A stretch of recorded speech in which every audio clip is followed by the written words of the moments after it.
ሰላም ሰላም ውድና የተከበራችሁ ቤተሰቦቼ እንዴት ናችሁ? ደህና ናችሁ? እኔ እግዚአብሔር ይመስገን በጣም ሰላም ነኝ። ሰላማችሁ በያላችሁበት ብዝት ይበል። እንዴት ናችሁ? የነሩታን እንግዲህ ምን ላይ እንዳሉ እየተከታተላችሁ ነው። ሩታ አለቀሰች። ሩታን በጣም ነው ያሸማቅቋት እና ሩትዬ አንጀቴን በላችኝ። ለምን ጀግና ሴት ናት። እንደዚህ አይገባትም ነበረ፣ ግን እነሱ አሸማቀቋት በጣም።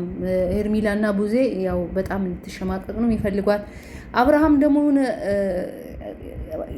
ነገሮችን መረዳት እየቻለ እንዳለ መረዳት ሆኖ ነው እያየ ያለው እና እውነቴን ነው የምላችሁ የአብርሃም ስኬት ሩታ ነበረች።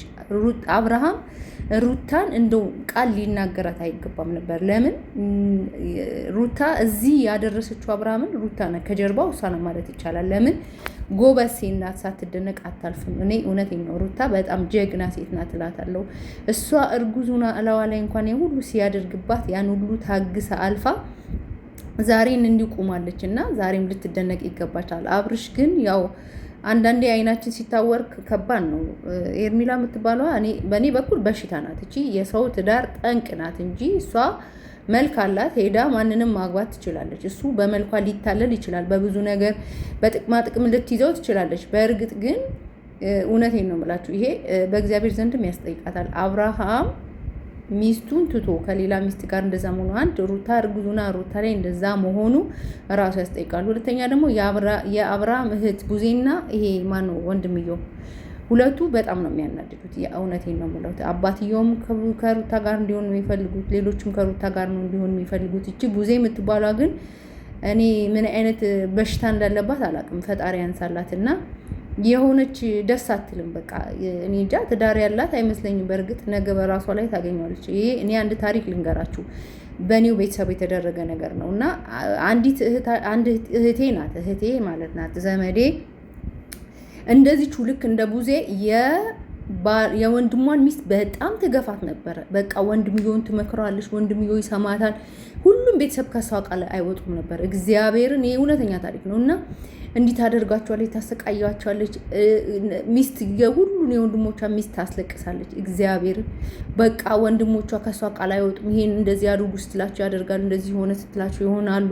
መጨረሻ ላይ እግዚአብሔርን ዋጋ ከፈለች። የእሷ ትዳር ምስቅልቅሉ ወጥቶ ዛሬ ብቻዋን እየባዘነች ነው። ትላንት በሰው የዋለችው በራሷ ላይ ደርሶባት ዛሬ ይኸው ፍዳዋን እያየች ነው ከሁለት ልጆች ጋር እና እንደዚህ ይቅርታ እንደዚህ ያንን ነገሮች በሰፈርነው ቁና ይሰፈርልናል እና ቡዜ ዛሬ የምትሰፍረውን ስፍር ነገ ታገኘዋለች። ይቺ ሄርሚላ የምትባለው ሴትዮ በጥቅም ሊይዛት ሊሆን ይችላል። ግን እኔ እውነት ለመናገር እንደ ትልቅ ቢሆን ልጅን አሳድግ አንተ፣ በቃ ከዚህ በኋላ ምንም አያስፈልግም፣ በይቅርታ ተላለፉ ተብሎ እንደ አንድ ክርስቲያን በይቅርታ መተላለፍ ነበረች።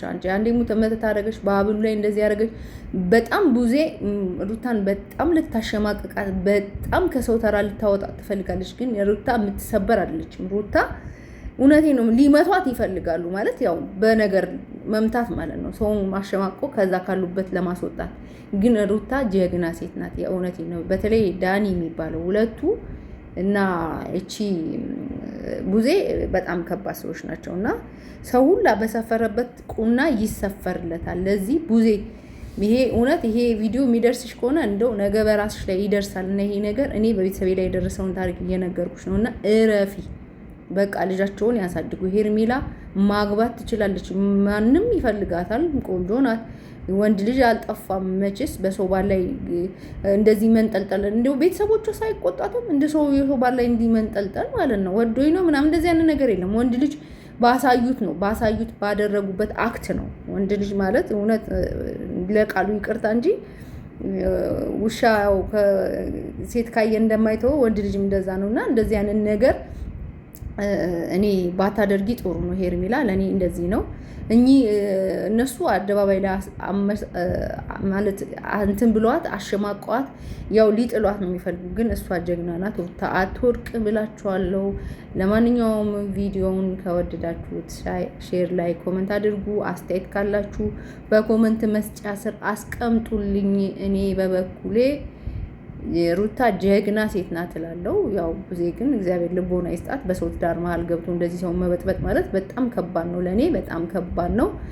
እንግዲህ ምን ይደረጋል፣ አንዳንድ ያመጣውን ፈጣሪ መቻል ነው። እግዚአብሔር እህሏቸው አንድ ላይ ከሆነ ያው ይመልሳቸዋል ብዬ አስባለሁ። ሩታ ግን ጀግና ሴት ነሽ፣ በርቺ ልሻለሁ። ለማንኛውም ከወደዳችሁ ቪዲዮን ላይክ አድርጉት። ሰላም አምሹልኝ።